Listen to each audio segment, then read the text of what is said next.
Hello, my name is Jack, and as you can see, we have some big announcements for Project Diablo 2 Season 11. We have dates: open beta, May 12th through May 13, closed beta, May 3, 3rd of May to 11th of May, and release date 16th May, 10 a.m. PST. Very, very nice. So, let's look over some of the stuff that got announced. Firstly, and most importantly, we have a material stash tab. Just like Path of Exile and all the other games, we now have a material stash tab. I haven't seen it on screen, on stream. I mean, couldn't catch it live. This stash tab has a limit of 9,999. Um, so there should be enough space for all of your infinite amount of jewel fragments. As you can see, there's everything in here, right? The potions are in here, like for rejuvenations, keys, like boss parts, mapping stuff, gems, like everything is in here that you need, runes. And you can just shift click stuff from your inventory straight into the material stash tab. It will be automatically put in there, and you can take stepwise things out of the material stash tab too. We go over here. As you can see, you also have hotkeys for these tabs now, so that's very nice. Then next up, we have a little nice co-op change, so your eyes don't start bleeding every time you're leveling, doing ball runs, stuff like that. You can now translucent allies spells and like spell effects. As you can see, it makes the screen a lot more visible. Like you can finally see what are your skills, what are your allies. Very nice. Then let's go with some new uniques. Fenris, Alpha Helm, Druid. 5 to 10 enemy physical resistance. 2 additional Spirit Wolves. Druid skill levels 1 to 2. Minus 25% target defense. 2 to Heart of Wolverine. 2 to Summon Spirit. 160 to 220 defense. And then 20 to 30 dexterity, which is a lot. So as you can see, this is clearly like a wolf summoner helmet. I'd say it's pretty good. It gives you additional like limit for your wolves, and it's pretty much a +4 to your wolves. And it also gives you a Heart of Wolverine, which is nice. You always want that, right? To buff them up as much as possible.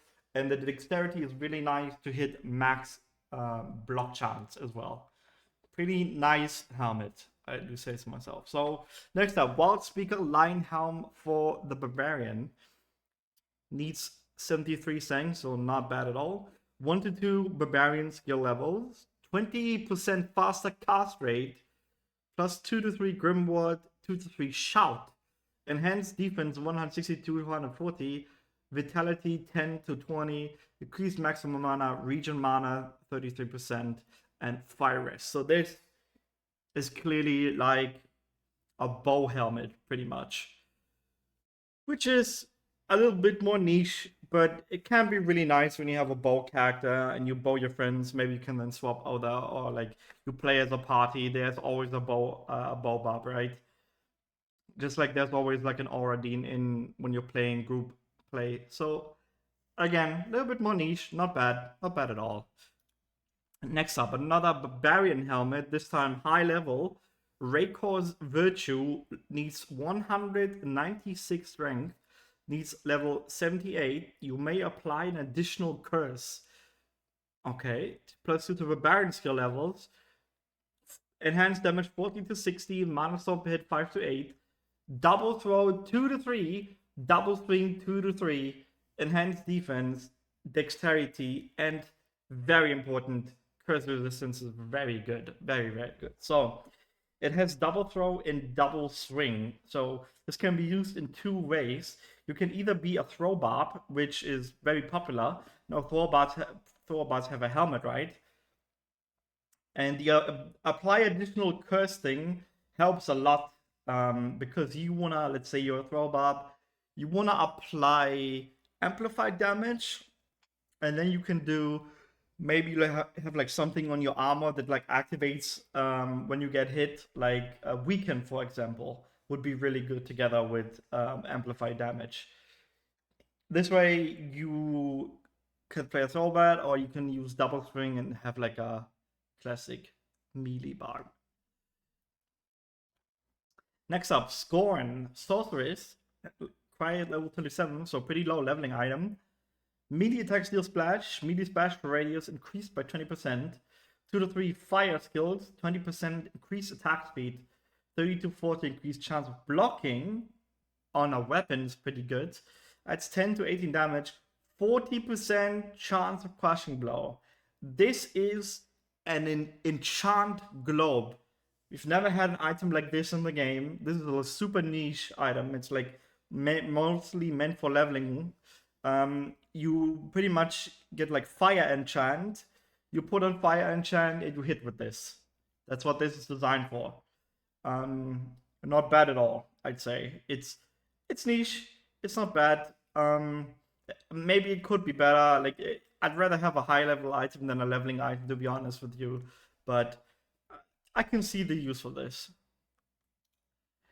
Then we have a new Runework. This Runework works in spears and bows, if I remember correctly. Yes, spears and bows. It's called Loyalty. Pull Tir Dol. +2 to massive and magic skills, Amazon only. So it isn't pretty much mainly for Amazon. 60% faster cast rate. 255 enhanced damage, 225 to 245. So plus the base damage, right?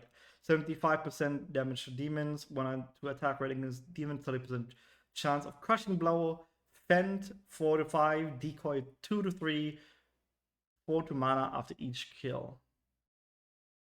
So this is like a melee weapon, like an early mapping melee weapon for a fend zone, like a physical attack zone, together using decoy. And the faster cast rate can also be nice for summoning Valkyrie. If I remember correctly, it also uses a faster cast rate. Other than that, it's not a bad weapon at all. Like it has a good amount of damage. It gets damage, attack rating, crushing blow, like, and the +5, and then like plus massive passive magic skills like boost your crit and stuff. So that is actually like this decoy would actually be +5 because that is in passive skills, right? If I remember correctly. Not a bad weapon at all. The spear gets crushing blow. The bow version gets pierce instead.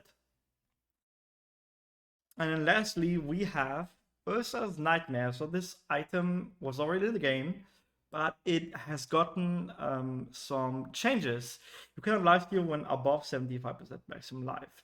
Increase splash radius based on missing life. So specifically, they adjusted the levels at which you can get the maximum 40% increase based on your life. So I have a nice little screenshot here, which we can look at.